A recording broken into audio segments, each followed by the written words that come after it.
Fred Gomez Carrasco was a notorious drug cartel boss from San Antonio. After years earning millions and running from the cops, Carrasco was serving a life sentence when he decided to break out of the Walls Unit, the oldest prison in Texas.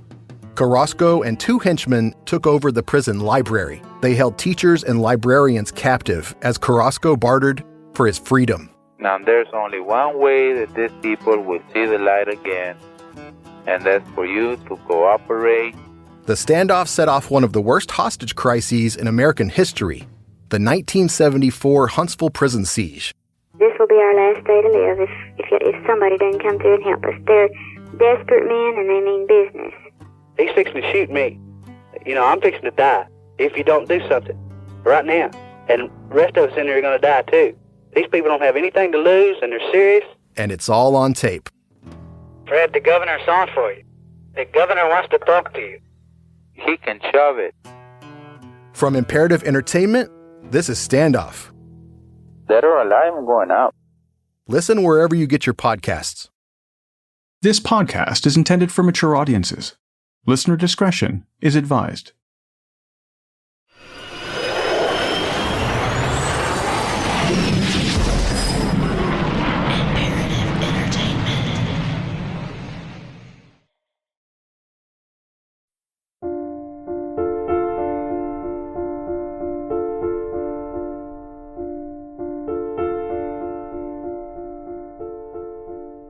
One day, in October 1997, several police stations across the U.S. received phone calls from a youth center in Spain. The caller identified himself as the director of the facility and stated that a teenage boy from America was there asking for help. The police in the U.S. put the caller in touch with the National Center for Missing and Exploited Children.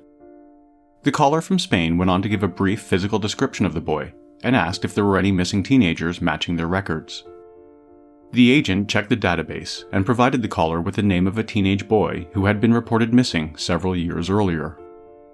The descriptions were similar enough to be a possible match, so the case details were sent over right away. Not long after the file arrived, the Center for Missing Children received a follow-up call from the person claiming to be the director of the youth facility.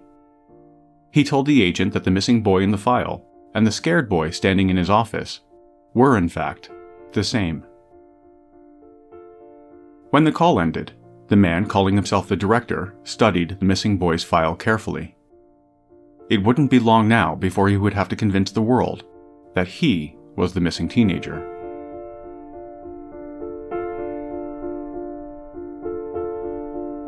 My name is Eric Crosby. Welcome to True.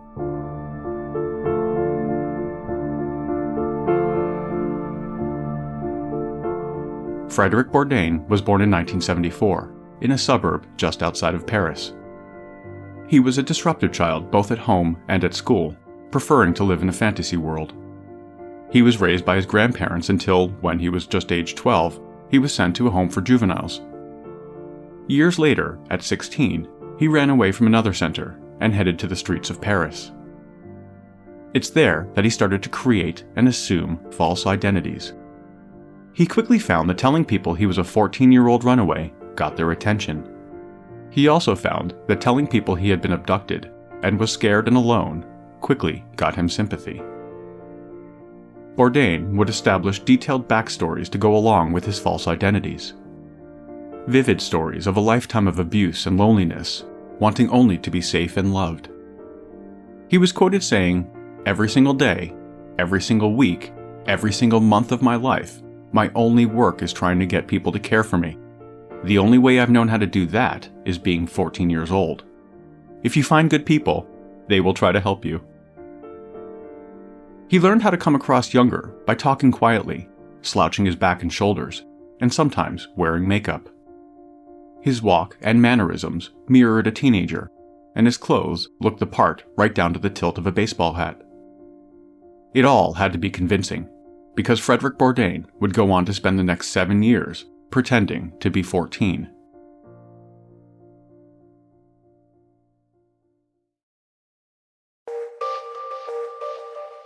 Bourdain spent those years railroading around Europe, posing under various aliases.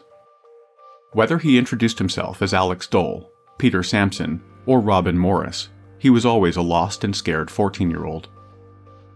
Even as his teenage years turned into his 20s, Bourdain continued the well-practiced act, talking his way into youth homes where he would receive free room and board.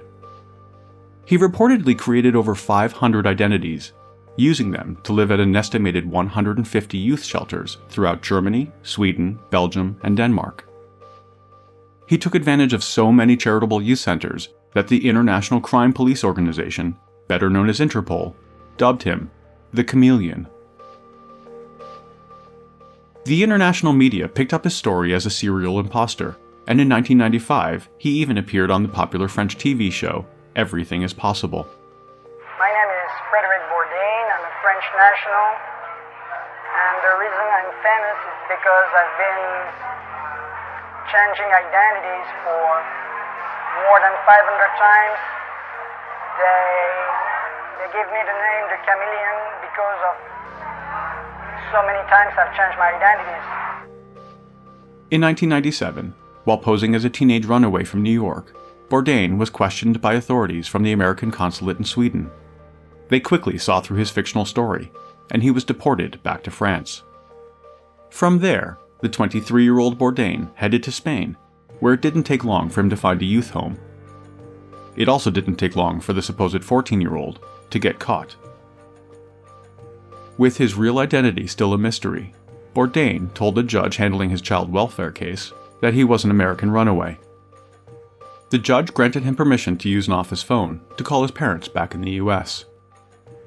That's when he started to call US police stations, until he finally received the name of the missing American teenager with similar features.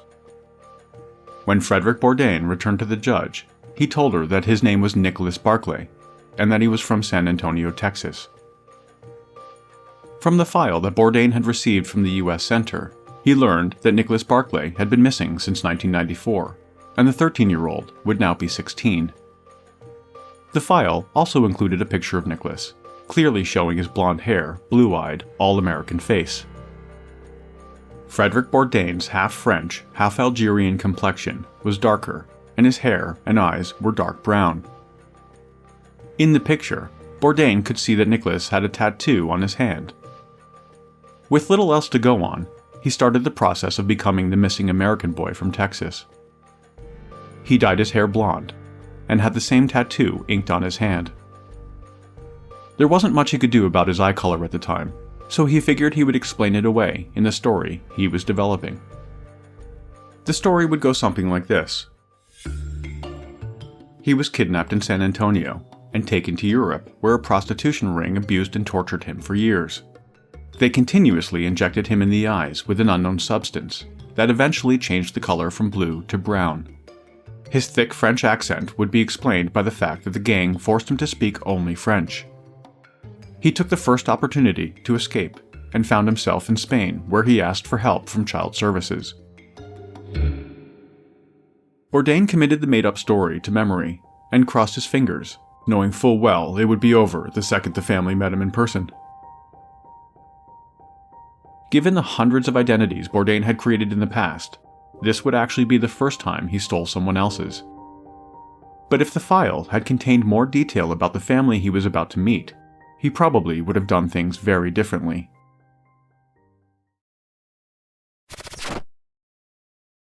A former swimsuit model and naval officer create a body-positive ballet academy that ends up in a cold-blooded killing. A Brazilian supermom starts a cult-like family, adopting 37 children, and then she marries one of them. Then the children team up to brutally murder the husband, who's also the stepbrother? Wondery's new weekly series, Scamfluencers, tells the unbelievable true stories behind some of the world's most infamous scams. From Wondery, co-hosts Sarah Hagee and Sachi Cool unpack what drove these scammers to deceive others and how our culture allows them to thrive. You'll hear how these charismatic and captivating people executed their schemes, conning people out of their money and sometimes their lives. Each season, Scamfluencers will immerse you in the shocking tale of fraudsters, their victims, and what happens when the facade comes crashing down. Listen to Scamfluencers on Apple Podcasts, Amazon Music, Spotify, or you can listen early and ad-free by joining Wondery Plus in the Wondery app.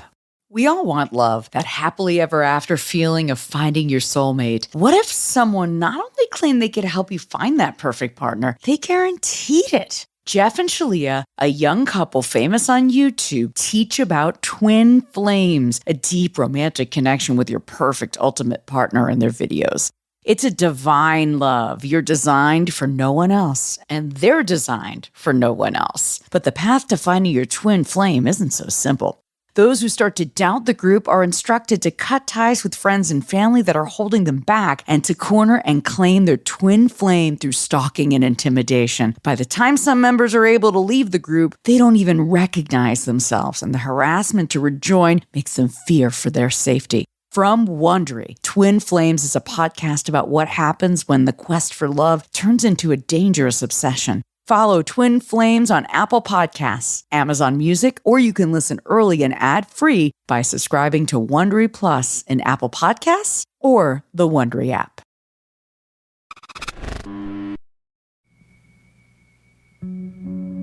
Nicholas Barclay went missing on June 13, 1994, after an evening of playing basketball with friends.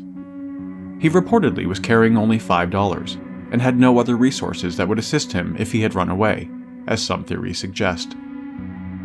He was known as the neighborhood troublemaker and often became violent with other kids, teachers, and family. It wasn't uncommon for police to respond to emergency calls at his house during arguments. In fact, Nicholas was due to appear in court the following day and could have ended up in juvenile detention, so his family thought he may have run to avoid a harsh sentence. Also, it wasn't the first time that Nicholas had run away, but he had always returned. The family decided to wait it out and didn't report him missing for 3 days. By the time police started a missing person investigation, there was little to go on. There was no evidence of a crime, and no witnesses came forward to report anything suspicious. Nicholas Barclay had simply vanished. Strangely, about 3 months after he disappeared, his older brother Jason called police insisting that he had seen Nicholas trying to enter their garage. When police investigated the sighting, they found nothing and determined that Jason was most likely making it up. This added to the growing suspicion that the family was somehow involved. Nicholas's family was reportedly as dysfunctional as they come. His mother was a heroin and methadone addict. His brother Jason also battled with drug addiction, so it was his older sister Carrie who went to Spain to meet their recently found brother. When she arrived at the children's shelter days later, with an official from the American Embassy, Frederick Bourdain greeted her wearing sunglasses, a baseball hat, and scarf wrapped around his mouth and nose. Carrie reached out and hugged the man, claiming to be Nicholas. After some time together, she confirmed that he was absolutely her brother, and they left the shelter. They spent the next few days getting reacquainted, while the American Embassy produced a passport and other documents for Nicholas's travel home. Bourdain was shocked that he had passed for the 16-year-old, all-American-looking Nicholas. He was sure that the moment Carrie laid eyes on him, that the hoax would be over, and he would be arrested. But she had vouched for him, and now he was on his way to a new life with a new family in San Antonio, Texas. Bourdain would later tell a reporter that while they were still in Spain, Carrie looked at him and said, quote, "You're not really Nick, are you?" According to Bourdain, he insisted that he was, and she never brought it up again. On October 28, 1997, the two supposed siblings arrived at the San Antonio airport. They were greeted by Nicholas's mother, his cousins, and Carrie's husband. Bourdain recognized everyone from photos Carrie had brought with her to Spain. If they didn't recognize him, they didn't show it. In fact, no one seemed suspicious that the person in front of them looked strikingly different from the boy that went missing 3.5 years earlier. They all hugged him, and, curious to Bourdain, accepted that he was, without question, Nicholas. Everybody wanted me so badly to be Nicholas Barclay. So, until I got into the plane, I really thought that it was the best thing to do because they wanted me to be that boy. Bourdain knew that if he was going to keep up the masquerade, he would need a lot more information about Nicholas Barclay. He spent those first few weeks studying home videos, photo albums, and notebooks. Anything he could use to convince those around him that he was their missing family member.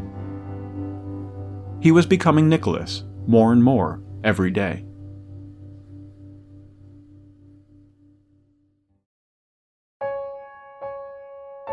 The news of a missing teenager from Texas being found 3 years later in Europe caught the attention of the media. On November 6th, just a week after Bourdain arrived in San Antonio, a reporter, along with a camera crew, knocked on their door, hoping for an interview. Despite family objections, the attention-starved imposter jumped at the opportunity. In the interview, Bourdain described in detail the horrific story of abduction and abuse. Is Eyewitness News at 10. He disappeared without a trace 3 years ago. Tonight, a San Antonio boy is back home. Nicholas Barclay is now 16 years old. He vanished when he was 13. Nicholas says he was kidnapped and taken to Spain. He says for 3 years he was repeatedly drugged, beaten, He described the injections to change his eye color, and how his captors wouldn't allow him to speak English. He was calm and emotionless as he methodically told his well-rehearsed story. What Bourdain may not have realized at the time was that accompanying the media crew was a private investigator. The TV show had hired him to locate the family's address for the surprise interview. His name was Charlie Parker, and he knew right away that something was strange about the supposed 16-year-old American kid sitting in front of the camera. Talk to me about how you even came onto this story. Why were you brought in as a private investigator? I got hired by a show called Hard Copy, and the producer wanted me to go along for some reason. And when I went to the house during the interview... It wasn't just the French accent that stood out to him. Parker noticed a photograph of the real Nicholas near where the interview was happening. He scanned back and forth between Bourdain and the picture. Among other obvious differences between them, what really caught Parker's eye were their ears. Ears are unique, and the ears on the two Nicholases were noticeably different. When the on-camera interview had ended, Parker and the crew left, but the private investigator was convinced that Bourdain was not Nicholas. And I asked the cameraman to zoom in on his ears. His ears, It's a technique Scotland Yard uses to identify people. The ear is the only part of the human body that doesn't age. And I knew if I could compare the ears, I could know what I had here. So I got to my office, compared the ears, and I knew instantly I had an imposter. He started researching some of the things Bourdain claimed happened to him during his 3-year captivity. It didn't take him long to find experts who confirmed that the color of an eye cannot be changed using chemical injections. Experts also told him that if English was his first language, that any adopted accent would have naturally dropped within a short period. If there had been a sliver of doubt before, Parker's research proved that whoever this was, it wasn't Nicholas Barclay. Yet, for all of his work, he still had no idea who this person was and why he was there. He also couldn't help wondering why the family was so confident this was Nicholas. Why did you could not shake these lingering questions, though? Why was it? Because the family was really ready to accept this. One thing we've learned in our business is teenagers are changelings. It's true. Every day they look different. One day they're a rock star. The next day they look like they're a computer nerd working for Apple. So we know that. And I think they overlooked a lot of that. Charlie Parker shared his concerns with the FBI and learned that agents were already suspicious of Bourdain. Since interviewing him about his abduction shortly after his arrival to the States, agents had suspected him of lying. But since the family said he was Nicholas, they had to let him go. The FBI actually thought he could be a spy and notified the CIA, but lacking proof, the CIA dismissed it. Agents contacted Nicholas's family for their cooperation, but they became defensive, adamant that he was the real Nicholas. It wasn't until the FBI presented them with a federal warrant that Bourdain and Nicholas's mother were forced to provide blood samples. That was in February 1998, about 4 months after arriving in Texas. About 4 weeks later, it would all come to an end.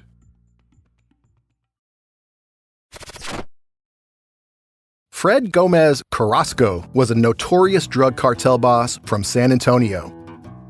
After years earning millions and running from the cops, Carrasco was serving a life sentence when he decided to break out of the Walls Unit, the oldest prison in Texas.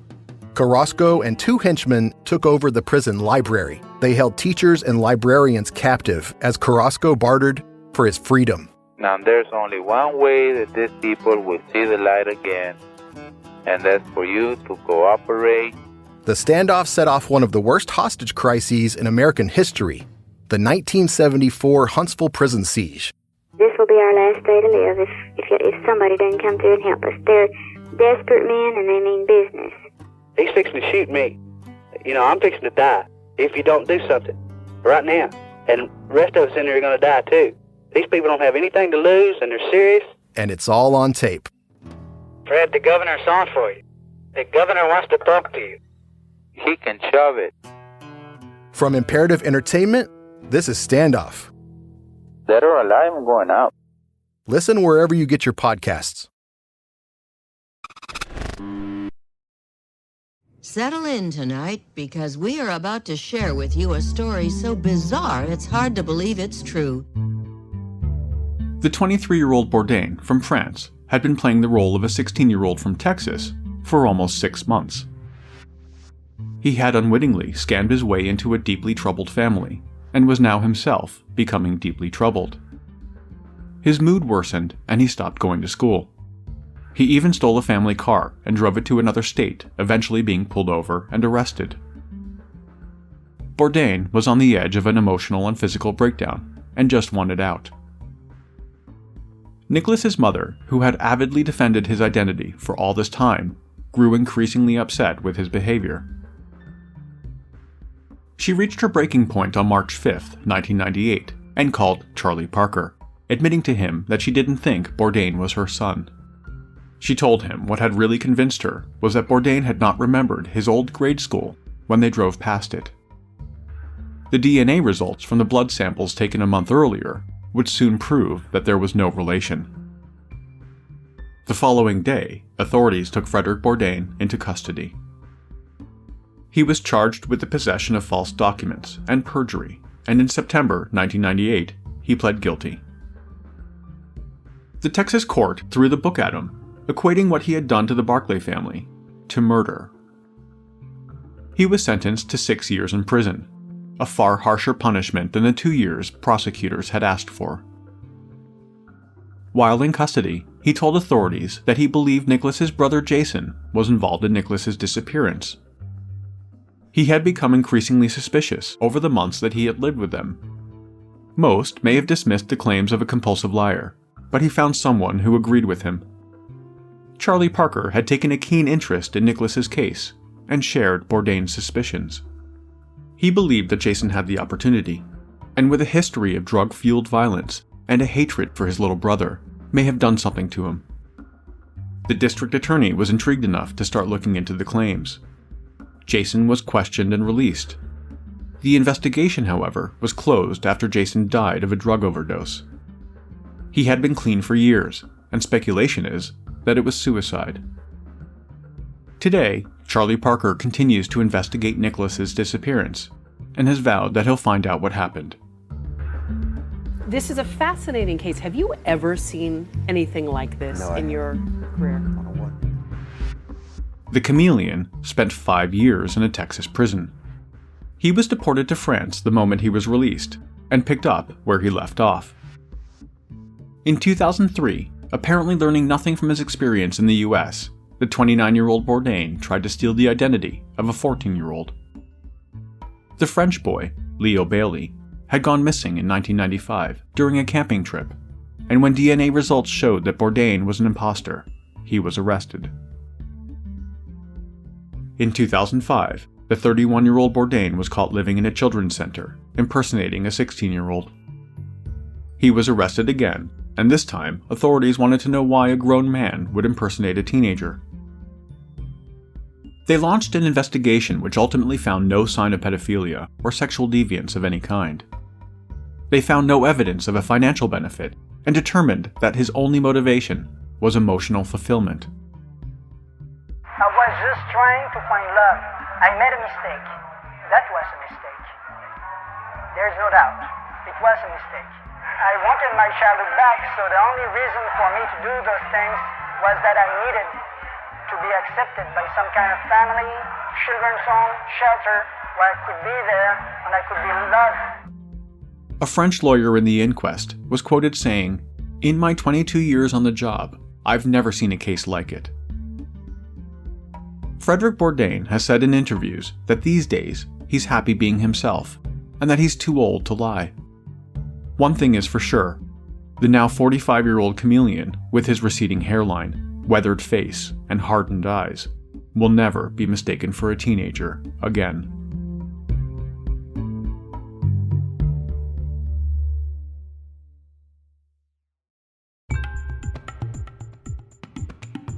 True is a production of Imperative Entertainment. This episode of True was researched and written by me. The executive producer is Jason Hoke of Imperative Entertainment. Cover art and design was created by Jenna Sullivan. True was created and is produced by me. Comments? Questions? Get a hold of us at podcasts@imperativeentertainment.com. A huge thanks for listening.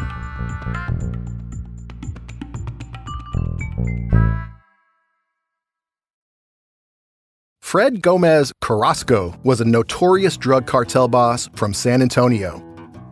After years earning millions and running from the cops, Carrasco was serving a life sentence when he decided to break out of the Walls Unit, the oldest prison in Texas. Carrasco and two henchmen took over the prison library. They held teachers and librarians captive as Carrasco bartered for his freedom. Now there's only one way that these people will see the light again, and that's for you to cooperate. The standoff set off one of the worst hostage crises in American history, the 1974 Huntsville prison siege. This will be our last day to live if somebody doesn't come through and help us. They're desperate men and they mean business. He's fixing to shoot me. I'm fixing to die if you don't do something right now. And the rest of us in here are going to die too. These people don't have anything to lose and they're serious. And it's all on tape. Fred, the governor's on for you. The governor wants to talk to you. He can shove it. From Imperative Entertainment, this is Standoff. Dead or alive, I'm going out. Listen wherever you get your podcasts.